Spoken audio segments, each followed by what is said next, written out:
Alright, sige po tayo po ay manalangin. Lord, salamat Panginoon for this night that you have given us. Salamat sa panibagong oras, panibagong pagkakataon na muli mag-aaral kami na inyo pong mga salita. Dalangin namin, Lord God, yung malayang pagkilos sa mga espiritu sa aming kalagitnaan, maging tagapagturo ka namin, O Father God, at sa mga oras na kami po ay nalulungkot, sa mga oras na kami po ay napapagod, ang maraming doubts, maraming katanungan, Lord God, dalangin ko na patuloy na katagpuin nyo kami, O Father God. And tonight, we pray, Panginoon, for the move of the Holy Spirit. Mangusap ka sa amin individually, personally. Sa inyo, Lord, ang papurit pagsamba sa pangalan ni Jesus. Amen. Sa ating pong topic 224, Shared Hope, Strengthened by Grace. Ang main verse po natin, kukuhanin natin sa Romans chapter 1 verses 11 to 12. Sabi po dito ng salita ng Diyos, I long to see you so that I may impart to you some spiritual gift to make you strong. That is, that you and I may be mutually encouraged by each other's faith. Sa Tagalog, nananabik akong makita kayo upang mamahagi sa inyo ng mga kaloob ng Espiritu sa ikatatatag ninyo. Ang ibig kong sabihin upang magkatulungan tayo sa ikalalakas ng bawat isa sa atin sa pamamagitan ng ating pananalig sa Diyos. Ganda nung last point, no? Ang gusto dito ni Paul, ni Peter, magkatulungan para daw lumakas yung bawat isa sa pamamagitan ng ating pananampalataya sa Diyos. So, sinasabi lang ng verse na to na kahit yung mga strong apostles, strong disciples ng Lord, they also need each other. So ganun din tayo.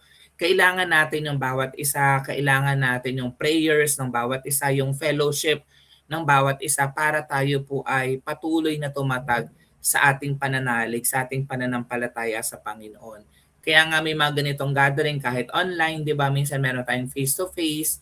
Ayan, so dapat ginagrab talaga natin yung mga pagkakataong ito para patuloy pong tumatag yung ating pananampalataya sa Diyos. Ang buhay Kristiyano ay hindi meant to be lived alone. So wala pong loner na Christian. Hindi pwedeng mananampalataya ka ni Kristo pero hindi ka na-attend ng mga Bible study, ng mga prayer meetings, ng mga fellowships every Sunday. Sa bagong tipan ng biyaya, tayo ay tinawag hindi lang para tumanggap ng grace, kundi para magbahagi ng hope. Di ba yung topic natin, shared hope at encouragement sa isa't isa. Siyempre, nung mga unang araw na tayo po ay nakakilala sa Lord, ang ginagawa natin, tumatanggap lang. 'Di ba? Tumatanggap ng grace, ng love, ng prayers. Pero eventually, gusto rin ng Lord na maging source of hope tayo. Maging source tayo ng encouragement to each other. Ang shared hope ay nagiging reality kapag ang bawat isa ay nagiging channel ng pagpapalakas at pag-refresh ng kapwa mananampalataya. 'Di ba? So kailangan ang bawat isa sa atin vessel, alulod, instrument ng Lord para mapalakas ang bawat isa sa kanila pong pananampalataya. So yung Romans po ay sulat ni Apostle Paul sa mga believers sa Rome kahit hindi pa siya nakakapunta doon. Kasi 'di ba yung ministry ni Paul, nabanggit ko na 'to, nakulong siya, and then kahit siya ay nasa bilangguan, naka-house arrest siya, yun yung ginugol niyang oras para magsulat sa mga mananampalataya sa iba't ibang simbahan. At isa nga yung mga Romans sa sinulatan dito ni Paul. Layunin niya na ipahayag ang gospel at ipakita na ang righteousness ay galing sa faith, hindi sa works. Sakto, actually yung devotion ko nasa Book of Romans na ako, nasa Romans chapter 9.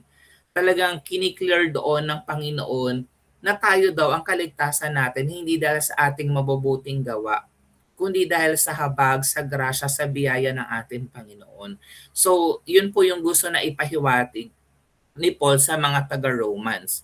Sa Romans chapter 1 verses 7 to 15, makikita natin dito yung puso ni Paul na magbigay ng spiritual gift at sabay na ma-encourage sa faith ng iba. So napakahalaga na tumanggap din tayo ng spiritual gift from the Holy Spirit kasi mag encourage po yon sa atin para mapagpatuloy yung ministeryo, yung calling na ibinigay sa atin ng Lord.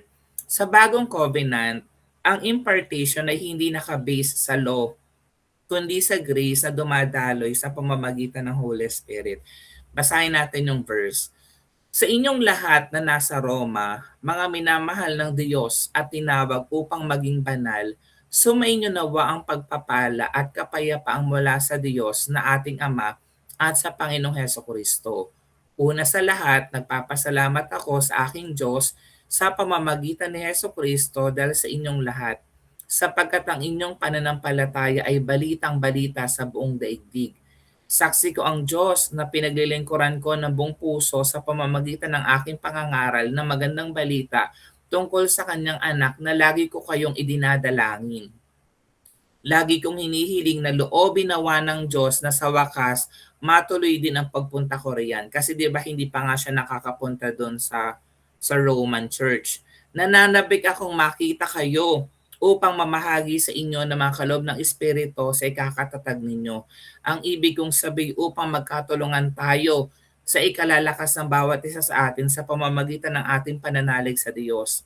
Mga kapatid, nais kong malaman ninyo na ilang ulit ko nang binalak na pumunta riyan, ngunit laging may nagiging hadlang. Nais ko rin makahikayat dyan ng mga sasampalataya kay Kristo tulad ng nagawa ko na sa ibang mga hintil.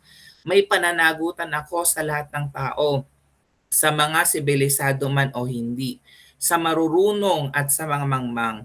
Kaya nga nais ko ring ipangaral dyan sa Roma magandang balita. Kita mo yung heart talaga ni Paul, no? Overwhelming yung heart niya to share the word of God. 'Di ba? Sabi niya may pananagutan daw siya sa lahat ng tao. Gusto niya maibahagi yung salita ng Diyos, civilized man and civilized, literate, illiterate, 'di ba? So naisang ipangaral yung salita ng ating Panginoon. Ang main message po ng gusto natin pag-aralan tonight ay dalawa. Number one, believers are not invincible. So we live this life and we are encouraged through sharing life with one another.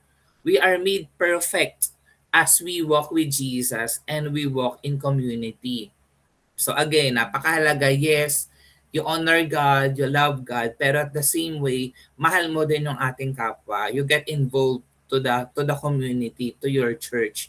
In the church community, there is mutual encouragement, strengthening in the faith, and collective impartation. Boldness and strength established in the community. 3 points ang gusto ko pong iwanan sa atin tonight. Yung point number 1 natin, mutual encouragement in faith. Sabi ng Romans 1:12, that you and I may be mutually encouraged by each other's faith. 'Di ba? Ang ibig kong sabihin upang magkatulungan tayo sa ikalalakas ng bawat isa sa atin sa pamamagitan ng ating pananalig sa Diyos. Kita natin yung mutual encouragement para patuloy tayong lumakas sa ating pananampalataya.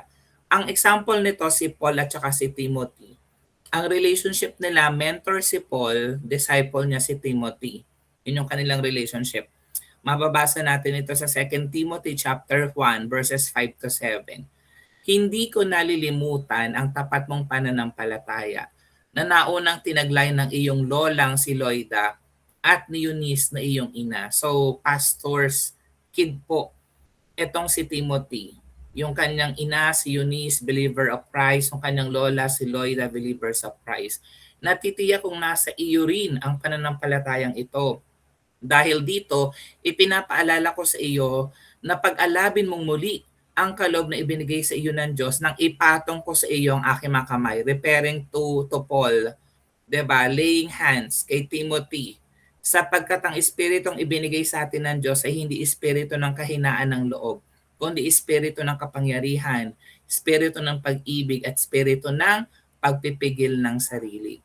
Ang faith ay hindi lang personal, kundi collective. Kapag nagbabahagi tayo ng testimonies, napapalakas ang buong body of Christ. 'Di ba? Kapag nakakarinig ka ng someone testifying kung anong ginawa ng Lord sa buhay niya, 'di ba? Paano siya na-transform ng grace, ng love ng Panginoon, na-encourage yung body of Christ, na ikaw nakaka-relate ka dun sa testimony, and at the same time, nagkakaroon ka ng hope, ng encouragement, ng pag-asa na ikaw din, kaya kang baguhin ng ating Panginoon, kaya kang tulungan ng Lord. Number 2, impartation of the spiritual gifts. Sabi ni Paul, 'di ba, that I may impart to you some spiritual gift to make you strong. Nananabik ako makita kayo upang mamahagi sa inyo ng mga kaloob ng Espiritu sa ikakatatag ninyo. So again, yung giftings of the Holy Spirit, hindi siya binibigay sa atin ng Lord to abuse the power, 'di ba? To abuse other people, kundi for us to minister. Para tumatag ang pananampalataya natin at maging kapaki-pakinabang tayo sa ministeryo or sa calling na binigay sa atin ng Lord. Example nito, si Barnabas, encouraging the church in Antioch sa Acts chapter 11 verses 23 to 24. Nang dumating siya roon at makita ang pagpapala ng Diyos sa kanila, siya'y nagalak at pinagpayuhan silang lahat na manatiling tapat sa Panginoon ng buong puso. Mabuting tao si Barnabas, puspos ng Espiritu Santo at ng pananampalataya sa Diyos. At marami pang taong sumampalataya sa Panginoon. Kita mo dito, no, not only maganda yung character ni Barnabas, pero sabi dito, andun yung pagsama naman ng Espiritu, yung giftings of the Holy Spirit sa kanya.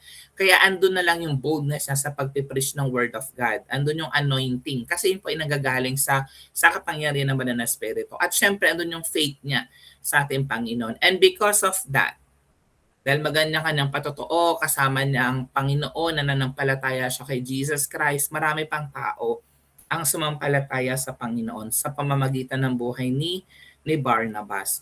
Ang gifts po ay binibigay hindi para sa sarili. Yun nga sinabi ko, di ba? Siguro nakikita natin yan.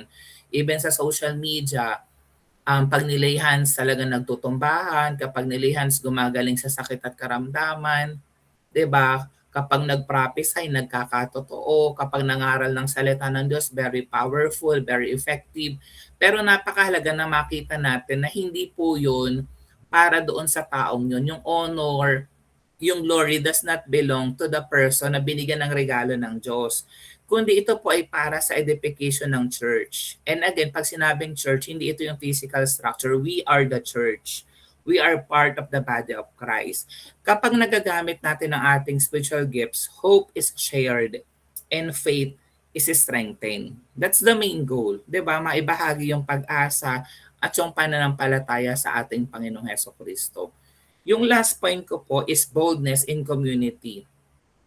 Andun yung desire ni Paul to preach the gospel in Rome. 'Di ba? Doon sa Romans chapter 1 verse 15.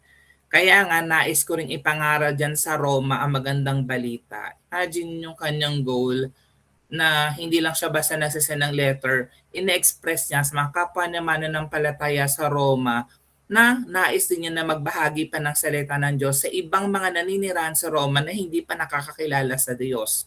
Ang example nito si Peter. Andun yung kanyang boldness sa pagpipreach ng Word of God at Pentecost dun sa Acts chapter 2 verses 14 to 41. Hindi ko na po babasahin yung buong verse na to kasi mahaba. Pero ito na lang po yung i-highlight ko, yung 37 to 41. Ang nangyari nung after mag-preach ni Peter, nabagabag ang kanilang kalooban nang marinig ito. Kaya tinanong nila si Pedro at ang ibang mga apostol, mga kapatid, anong dapat naming gawin? Sumagot si Pedro, pagsisihan ninyo talikuran ng inyong mga kasalanan at magpabautismo kayo sa pangalan ni Jesucristo upang kayo patawarin at tanggapin ninyo ang kaloob ng Espiritu Santo, sapagkat ang pangako ay para sa inyo at sa inyong mga anak at sa lahat ng nasa malayo, sa bawat taong tatawagin ng ating Panginoong Diyos. Marami pang inilahad si Pedro upang patunayan ang kanyang sinabi at nanawagan siya sa kanila. Iligtas ninyo ang inyong mga sarili mula sa parusang sasapitin ng masamang lahing ito. Kaya't ang mga naniwala sa ipinangaral niya ay nagpabautismo at nadagdagan ng mga alagad ng may 3,000 katao ng araw na yon. Imagine sa isang preaching ni Peter, very powerful, 3,000 ang naligtas, tumalikod sa kanilang mga kasalanan, nagpabautismo, 'di ba? Tinanggap si Jesus na Panginoon, tagapagligtas ng kanyang buhay. So andun yung boldness to preach the word of God. Ang boldness ay lumalabas kapag tayo ay nasa community. Ang shared hope ay nagiging fuel ng courage para ipahayag ang gospel. Again, you share the gospel, you preach the word of God, not for your own benefit, not for your own glory, but for the glory of the Lord Jesus Christ. Ang shared hope ay bunga ng grace na kumikilos sa atin. Hindi tayo invincible. Pero sa fellowship at impartition ng gifts, tayo ay napapalakas. Ang church ay lugar ng mutual encouragement, ng boldness at ng hope na rooted sa gospel. So paano ko ngayon ma-apply ito? So magbahagi ka ng testimony mo sa small group or sa prayer meeting, kung medyo nonchalant po tayo or introvert, pwede nyo pong i-PM, di ba? I-share nyo man lang sa akin, paano ba kumikilos ang Lord sa buhay mo? Ano yung mga magagandang bagay na ginawa sa ng Lord sa nakaraang linggong ito habang umaating ka ng Bible study, habang nagpapatuloy ka sa Panginoon. And then i-practice mo yung spiritual gifts para sa edification ng iba. So again, kung may mga giftings ka na ng Holy Spirit, i-practice mo yon. Kaya siya binigay ng Lord hindi para sa sarili mo lang, kundi para magamit ka to other people, to encourage them, diba? To share hope and faith to them. And then mag-initiate ka ng encouragement sa kapwa-believer na nangihina. Di ba minsan may mga na-encounter tayong ganyan. Meron kang kaklase, kaibigan, di ba? Kapamilya, kapitbahay na minsan kita mo na nangihina, pinanghihinaan ng loob. So mag-initiate ka to encourage that person, to pray for that person, to share the word of God to that person as well. Ang challenge po sa atin tonight, live in shared hope, impart grace, encourage faith, and walk boldly in community. Panginoon, salamat o God sa mga salita na aming napakinggan. Alam namin, Lord, na kayong aming kasama habang kami nag-aaral ninyo po mga salita. And Lord, I pray, Panginoon, na yung shared hope na aming napakinggan, patuloy na magkaroon ng buhay, ng kapangyarihan sa bawat isa sa amin, Lord God. We honor you, Lord. We glorify you, Lord Jesus Christ. In Jesus' name I pray. Amen. Yan. Stop ko lang po yung recording and we'll proceed with the prayer po.